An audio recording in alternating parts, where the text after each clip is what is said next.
जाने, ये 8 लक्षण प्रकट होने लगते हैं जिसके ऊपर प्रभु की कृपा होती है। हमारे ऊपर प्रभु की कृपा है, ये हम कैसे पहचाने?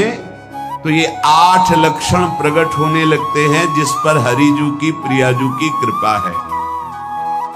पहला, घोर अपराध करने वाले के प्रति भी दया की भावना, शांति पहला लक्षण है। भाव में भी पहले शांत भाव है। हमारे ऊपर श्री हरिजू की कृपा है, इसकी पहचान ये 8 लक्षण।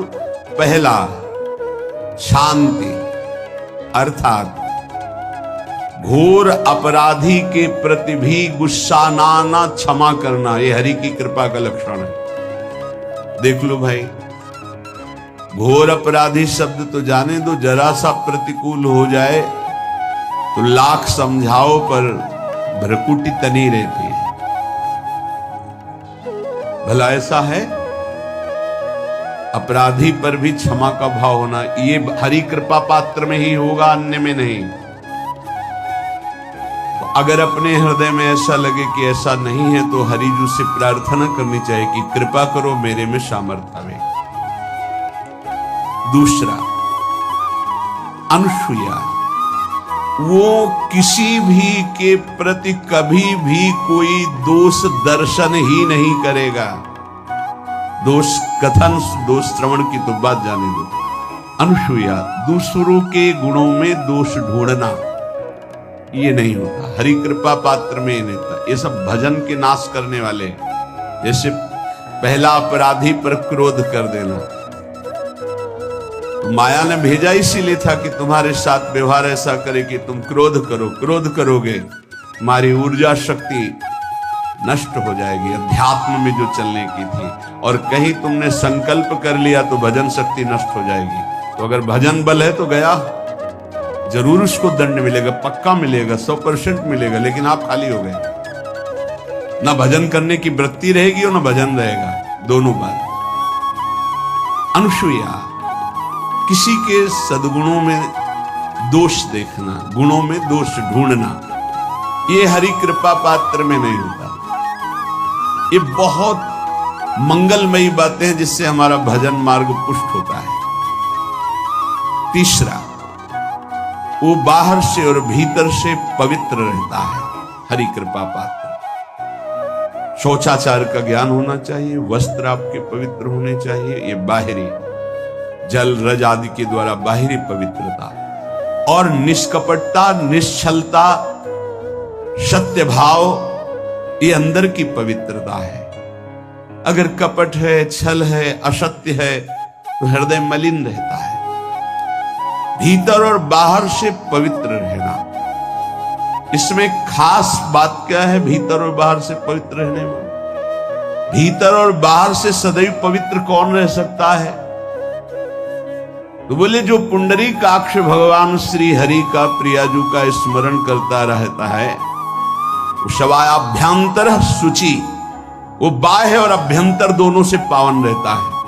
तीसरी जो कृपा का लक्षण है, अर्थात वो सदैव भगवत चिंतन परायण, शौचाचार का पालन करने वाला, बाहर और भीतर से हरि कृपा पात्र पवित्र रहता है। चौथा,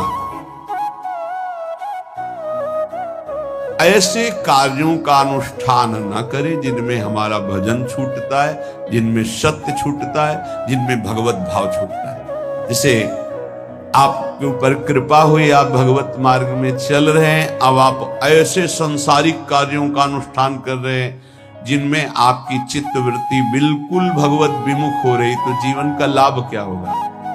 लाभ तो है भगवत स्मरण सहित।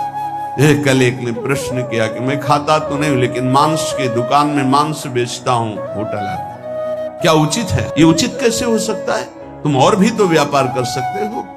जरूरी है धर्म का पालन करने की इच्छा करते हो, धर्म आचरण करते हो, ऐसा नहीं। तो विरत बहुकर्मा, उन कर्मों से हमें विरत रहना है जो हमारे धर्म के विरुद्ध है, जो भजन के विरुद्ध है। हरि कृपा पात्र ऐसे कर्मों का अनुष्ठान कर ही नहीं सकता। अपने भजन का फल देखना भगवत कृपा पात्र की, सबको प्रदान कर देना। हिम्मत है? अपने भजन, इतनी मेहनत से किया हुआ भजन, भजन होने के बाद हे प्रभु इस भजन का फल हो, सर्वे भवन्तु सुखिना सर्वे सन्तु निरामयः। यहां तो कहते महाराज एक माला रोज आपके लिए करता हूं कि आपकी बीमारी ठीक रहे, तो शेष किसके लिए करते हो प्रभु? शेष अगर इष्ट और गुरु के लिए तुम्हारा है कि एक माला करते तो फिर इतनी माला करते तो हमें क्या होगा? सब आपको दे देंगे तो हमें क्या होगा? तभी भजन का रहस्य ले जाना। छठवां, अपने भजन से अपने लिए कुछ भी ना चाहना और दूसरों की तो बात जाने दो, दूसरों से कुछ ना चाहना ये तो ठीक है, अपने भजन से अपने लिए कुछ ना चाहना है हिम्मत। देखो ये हरि कृपा पात्र में हिम्मत होती है। अपना भजन अपने प्रयोग में ना लाना, इसका भी आंतरिक रहस्य है। अपने प्रयोग में आप शरीर को लेकर के बोलेंगे, अगर स्वरूप को लेकर तो प्रयोग की कोई वहां जरूरत ही नहीं, स्वरूप पूर्ण काम है, वहां कोई अभाव नहीं। जब आप कोई भाव अपने लिए करेंगे तो देह भाव होगा, देह भाव से किसी विषय की मांग होगी।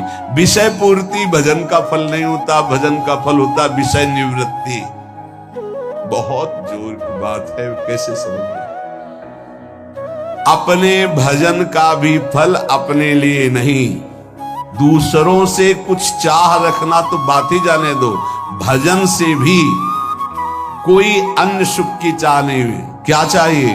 भजन ही बनता रहे, भजन का फल भजन बनता रहे, खूब निरंतर जप करते रहे।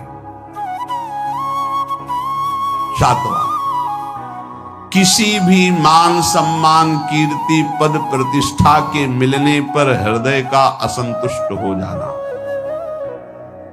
यह हरि कृपा पात्र का लक्षण होता है। प्रणाम नमस्कार जय हो तो हृदय में असंतुष्ट हो जाना चाहिए। कोई किंचन मात्र अभिमान न उदय हो जाए। प्रभु बचाओ, ये माया की चकाचौंध से बचा लो नाथ। कौन सा अपराध बन गया कि आपकी जय की जगह यहां हमको ऐसा सुनना पड़े। मान प्रतिष्ठा कीर्ति जिसके लिए बड़े बड़े लालायित रहते, हरि कृपा पात्र को विष की तरह चुभती है। और आठवां, किसी भी प्राणी समुदाय से संबंध ना रखते हुए सब पर दया की भावना, सब पर कृपा की भावना, सब पर करुणा मैत्री पर किसी से ममता नहीं। ये सूत्र बहुत व्यवहार में प्रयोग करने योग्य है। सबसे करुणा और मैत्री पर किसी से ममता नहीं।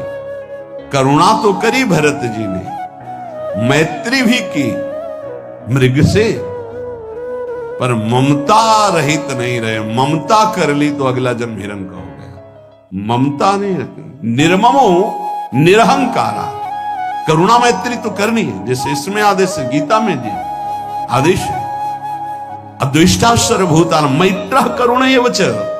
पर निर्ममो निरहंकारा, ये साधक की चतुरता है। प्राणी मात्र पर दया कृपा करुणा मैत्री, पर ममता नहीं। ममता किसी से, और यहां करुणा मैत्री ये तो गायब हो गई, केवल ममता रह गई है। अपने शरीर से ममता, शरीर संबंधियों से ममता, विषय भोगों से ममता, यही जहर है। संबंध में ये ममता ही जहर है, विचारों में अहंकार जहर है, कर्मों में ये आसक्ति जहर है।